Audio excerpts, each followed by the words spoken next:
Se você já se pegou adiando tarefas importantes, pulando de um vídeo para o outro nas redes sociais, travando na hora de começar alguma tarefa e depois ainda se sentiu culpada por causa disso, culpado por causa disso, seja bem-vindo ao grupo. Não, brincadeira. Não é seja bem-vindo ao grupo, é fica nesse vídeo que esse vídeo é para você. Eu me chamo Camila Mamed e nesse canal nós falamos sobre desenvolvimento profissional e pessoal à luz da neurociência. E o nosso tema hoje é como vencer a procrastinação. E eu vou trazer aqui alguns pontos importantes para que você pense. Primeira coisa que a gente precisa entender é, primeiro eu vou te dizer o que é procrastinação, não necessariamente todo mundo sabe. Procrastinação é a capacidade, a habilidade, a escolha, o comportamento, agora sim, sem brincadeira, o comportamento de deixar uma coisa para depois em detrimento de receber recompensa imediata. Eu não sei se você já tinha parado para pensar, mas a procrastinação é um fenômeno de prazer.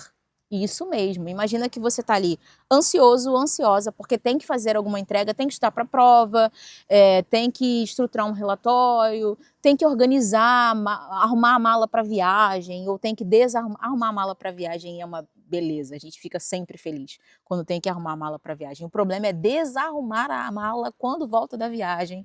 Aí sim a gente procrastina. E vou usar esse exemplo porque quando a gente está arrumando a mala para viagem, a gente tem muita dopamina associada, que é essa sensação de estou indo para um lugar novo, vou aprender coisas novas, vou ter acesso a nova cultura, comida, pessoas diferentes, novas paisagens, tudo isso tem dopamina, esse neurotransmissor associado, porque você está ali na expectativa de alcançar esse prazer, nessa motivação para alcançar esse prazer. Quando você volta com a mala, aí que chega o problema. Porque quando você volta com a mala, você não tem nada associado, porque o que você tinha que receber de recompensa você já recebeu, você só tem a obrigação e o peso de ter que desfazer essa mala, e às vezes ela fica lá no quarto, e aí toda vez que você passa, você fala, ah, mala miserável, vou ter que te desmontar, vou ter que te desfazer. Eu já recebi, inclusive, relatos de pessoas que eu atendo, né, em mentoria, como conselheira, e aí a pessoa fala, Camila, toda vez que eu passo do lado da mala, eu estou procrastinando tanto que eu passo do lado da mala e me sinto culpada. E já aconteceu de eu ir para a próxima viagem e a mala da vez anterior ainda está lá para ser desfeita. Então, procrastinar é isso. É uma coisa que você sabe que tem que fazer. Essa coisa tem maior ou menor impacto na sua vida dependendo de quanto de prazo você tem. Porque se você tem que estudar para uma prova, por exemplo, para um concurso, para alguma coisa que você tem que fazer, se você tem prazo, você pode deixar para fazer depois. Se você não tem prazo, isso vai virar um problema para você e aí você se engaja naquela tarefa por meio da punição. E por que eu falei que é um fenômeno de prazer? Imagina que você está ansiosa, ansioso por uma coisa que você tem que fazer. E aí quando você, com aquele pop-up na cabeça, seu cérebro dizendo, tem que fazer isso, tem que fazer isso, tem que fazer isso. E aí quando você diz, ah, não vou fazer agora não, vou fazer segunda, vou fazer na quinta, vou fazer na sexta-feira. A sua ansiedade baixa e você tem um alívio imediato que você não percebe, mas talvez a partir de agora que eu estou elevando a sua consciência, observa isso. Quando você tiver que fazer alguma coisa e quando você procrastina, você tem um alívio do tipo, ai, vou fazer depois. O cérebro, ok, vou pegar aqui uma coisa mais facinha de fazer, mais palatável, mais tranquilinha. Eu vou comer um chocolate, vou ver uma série. Então, isso é a procrastinação. Nós procrastinamos por causa da busca pela recompensa. E a primeira orientação que eu vou te dar sobre como parar de procrastinar é parar de ser multitarefa. Esse é um grande problema. Inclusive, vou falar que se você é mulher, foca nessa parte aqui. As mulheres têm um dito popular que diz que as mulheres conseguem fazer mais de uma coisa ao mesmo tempo. Isso é uma falácia, isso é uma mentira. As mulheres não conseguem fazer mais de uma coisa por muito tempo, ao mesmo tempo, e nem os homens, nem as mulheres, nem os homens. Aí você pode pensar, Camila, mas eu consigo, por exemplo, dirigir e conversar. Você tem um comportamento que é automático, que já passou a ser automático, é um comportamento motor e um comportamento cognitivo que envolve a comunicação. O problema é que as pessoas estão tentando fazer dois comportamentos cognitivos ao mesmo tempo. Camila, o que isso tem a ver com procrastinação? É que quando você fica nesse cenário de ser multitarefa, você condiciona o seu cérebro, você ensina para ele esse comportamento de chavear, de trocar, de fazer uma coisa e fazer outra, fazer uma coisa e fazer outra. E quando você faz isso, você não percebe, a maioria das pessoas não percebe, mas o comportamento ele é aprendido. A gente usa muito a palavra aprendizado ou aprendizagem em contextos de curso, de formação, do tipo, estou aprendendo um idioma. É sempre relacionado a algo que é racional, que é cognitivo, que é intelectual. Mas nós não aprendemos comportamentos. O hábito que você tem, que é o seu comportamento automatizado, ele foi aprendido. A maneira como você dorme, não só a posição, mas o seu hábito do horário que você dorme, o horário que você acorda, a qualidade do seu sono, é um comportamento. A procrastinação é um comportamento.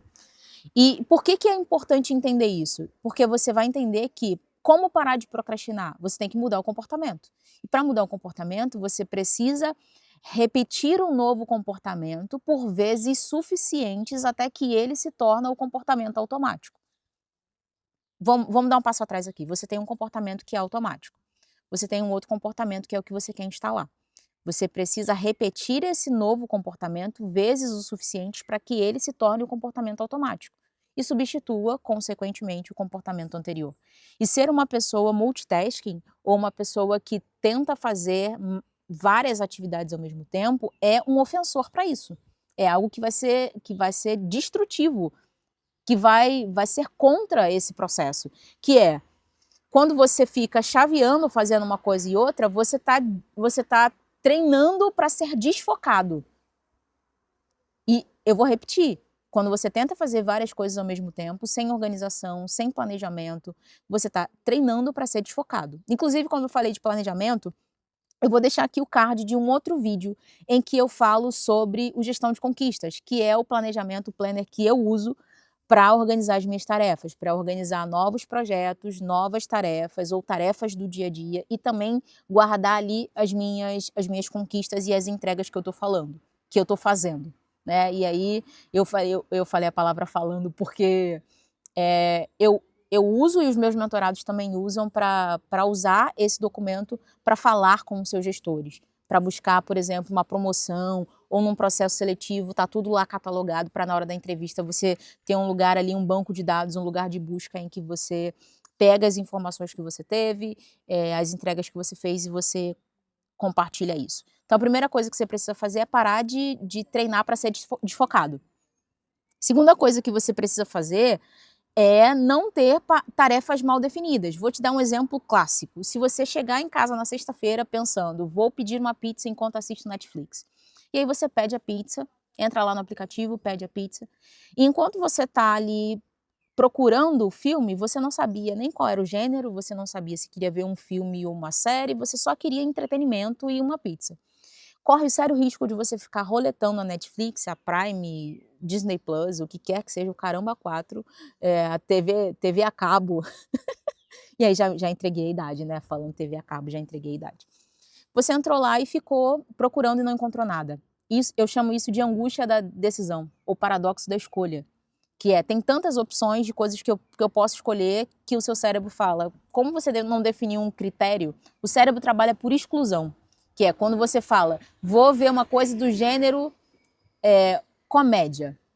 Ele vai focar em te fazer ver coisas do gênero comédia, encontrar algo desse tipo e vai excluir todas as outras coisas. É por isso que quando você diz, eu vou comprar um Jeep Renegade, vou comprar uma Land Rover, vou comprar uma Range Rover. E aí você começa a ver só esse carro na rua. Parece que todo mundo comprou um Jeep, todo mundo comprou uma Range e tá até na promoção, porque não é possível que tanta gente tenha Range no mundo. O que aconteceu foi isso. Como você setou e especificou para o seu cérebro o que você estava buscando, ele silenciou os outros estímulos, os outros tipos de carro, porque eles não fazem sentido para você, e ele focou no que você estava buscando. No exemplo da Netflix, como você não tinha parâmetro, é o contrário. Como você não tinha parâmetro e você não especificou o que você queria, o seu cérebro não consegue te ajudar a encontrar nada porque ele não sabe o que você está procurando, o que você está querendo. Então, ter tarefas mal definidas é a maior desgraça para um procrastinador.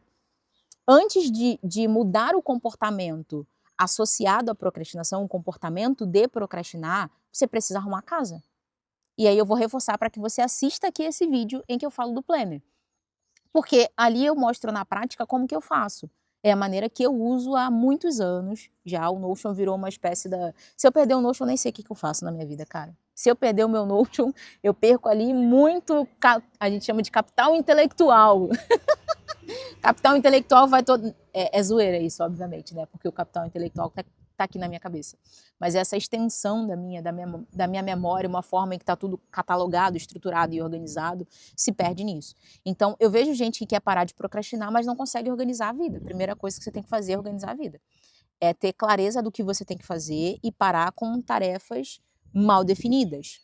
E a terceira coisa é o medo de errar. Tem gente que procrastina porque tem medo de errar, mas não vou falar sobre isso nesse vídeo. Vou criar um outro vídeo para falar sobre gente que procrastina porque tem medo de errar. Então, a primeira coisa que você vai fazer essas duas coisas, tá? Na prática. Vai parar de ser multitasking, vai parar de destreinar o seu foco e vai organizar, dar clareza do que precisa ser feito, qual é a tarefa e quais são as microtarefas. Se você tiver também uma tarefa muito grande, corre o risco do seu cérebro de procrastinador dizer, ah, não, vai dar muito trabalho. Tem gente que fala, ah, vou perder 20 quilos. Não é falar isso, né, cara? Você tem que falar, vou perder 2 quilos na primeira semana. E aqui não se apegue às quantidades, tá? Até porque eu não sou profissional de saúde para especificar isso. Mas quebra esse grande objetivo, essa grande tarefa em microtarefas, porque isso vai te dar tanto tração, isso vai te dar tração para continuar fazendo. Que aí quando seu cérebro olhar e vai falar, pô, a gente era um procrastinador 300%, a gente pegou uma tarefa, dividiu em microtarefas e a primeira microtarefa a gente já fez. Aquela sensação de dar um check, aquela sensação de riscar da lista, aquela sensação de marcar como feito, done. Cara, isso é libertador, isso é poderoso, certo? Então, se você gostou desse vídeo, você pode colocar um comentário aqui embaixo. Pode não, você é obrigado, eu tô te coagindo. Brincadeira. Você pode colocar um comentário aqui embaixo e a gente se vê no próximo vídeo. Nunca se esqueça que o conhecimento muda você e você muda tudo. Até mais.